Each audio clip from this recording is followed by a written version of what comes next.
Hey guys, today I wanted to talk to you guys about riding your electric skateboard on steep hills, like San Francisco hills. I live in Daly City, which is right next to San Francisco, so we pretty much have the same hill.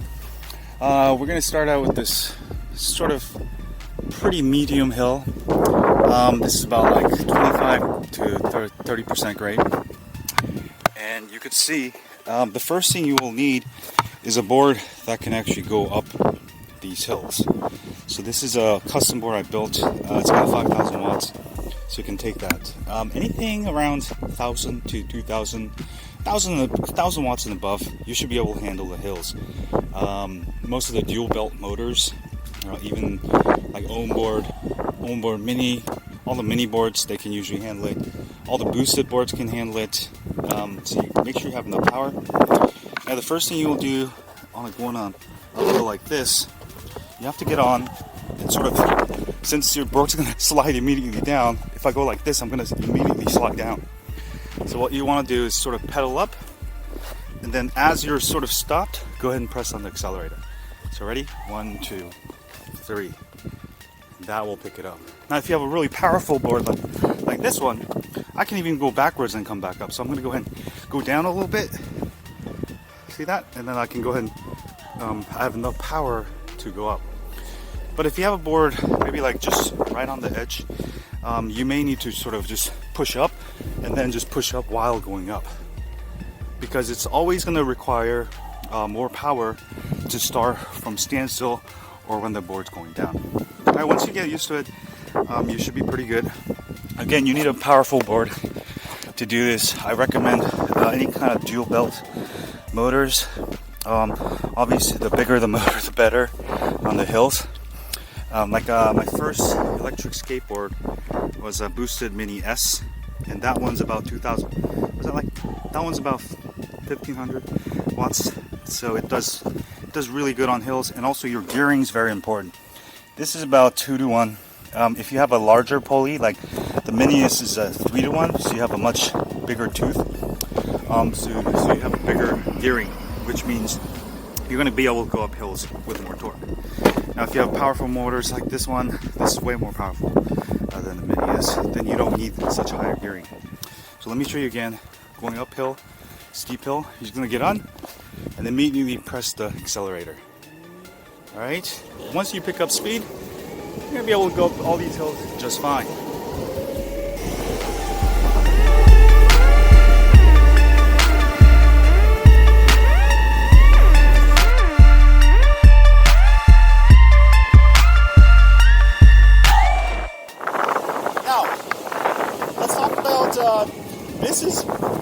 We're going now about 30% grade downhill.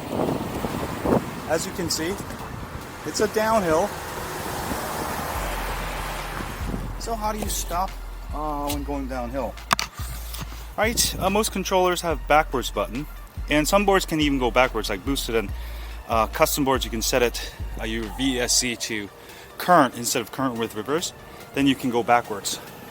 Now, a lot of boards like onboard, actually most boards out there like Vestar, onboard, Meepo, if you're on like steep incline like this, you get on, you're gonna not be able to completely stop. It's just gonna go like this because they don't have a reverse function. So if you live in very steep areas and you're gonna commute through traffic, you'll absolutely want some kind of reverse feature, because you can come to an absolute stop and you can go backwards too. This is really useful when walking your dog, which I really like. Anyway, so when going downhill, what you want to do, so as soon as you get on your board, you'll see my voice keeps going forward. So what you want to do is, as soon as you get on, slowly start hitting backwards. Ready? And then you can just slow down to a crawl. And then you can let the brake go. And so I'm braking this whole point. There's no acceleration. All right? And I can come to a complete stop. So if you want to, so really practice braking and also starting from a steep hill. That's the first thing you're going to master. Ready? Boom. And I can go ahead and control the speed with braking. This is all braking because this is all downhill. So watch me as I go downhill.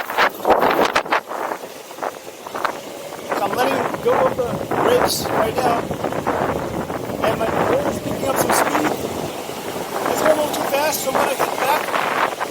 I'm braking the whole time.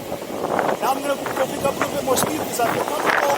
Do some turns, brake. And then I'm coming up to a stop sign here. Now I'm going to come to a complete stop. And then I'm going to go forward. And here's another hill we're going to be going down. I'm going to control by hitting it down. It's all down. So I'm going to go faster. Right? I'm going to go a lot faster now. Get some speed. I feel not safe.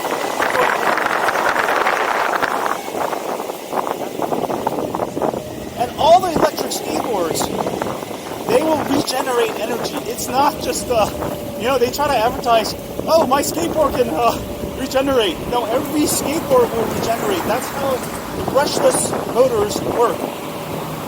So when you do this, you regenerate power. All right, this is all downhill. So another thing very important, most electric skateboards, if you are at full battery, and you go downhill, like steep downhill from the beginning, the board might stop working. Because the way the braking works is it actually recharges your battery. And that's how it brakes. If you're going downhill and you're on full battery, your brakes might stop working. So I live on a hill on a 30% grade. So whenever I start out, I go uphill towards the next block first to make sure I deplete a little bit of battery. Or start out with like 95% of battery. Or if you commute to work and your commute starts with like 5 miles of downhill from your house, then you absolutely gotta make sure you don't start with full battery. Go uphill, or maybe not charge it all the way. There's gonna be new boards in the future that are gonna be able to mitigate this by just wasting the battery, just putting the power somewhere else. But most electric skateboards right now, if you have full power, you go downhill. Because once it's fully charged, let's say this fully charges at 50.4 volts. Once it reaches 50.4 volts, there's nowhere to put that energy. So your brakes stop working.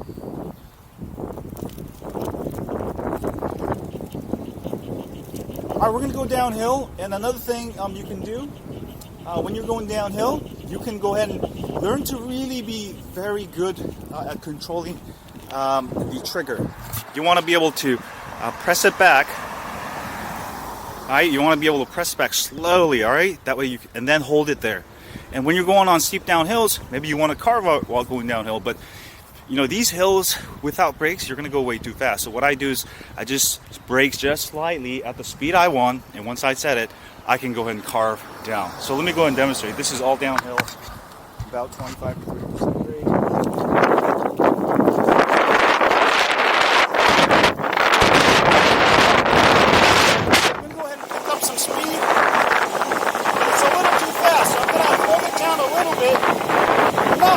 I want for that grade, and I can go ahead and carve. Alright, that's safe speed. If I will go fast, just let it go. Let it pick up speed. Sometimes I won't touch it. Then hold it back.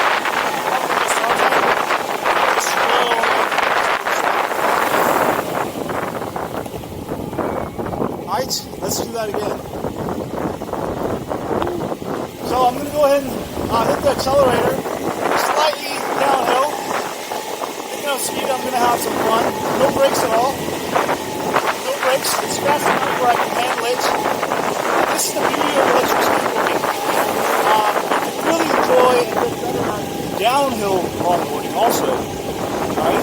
Because you can control your speed. Now I'm going a little too slow, so I'm going to go ahead and accelerate. Yep. Now I'm coming down to the hill, and I'm going to slow down a little bit, get the speed I want, and boom. Alright, so let's go ahead and go to this really hilly area.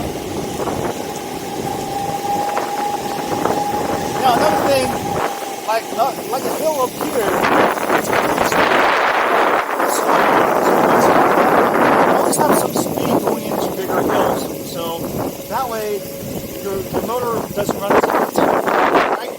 So this is all uphill. Let's go ahead and have some fun.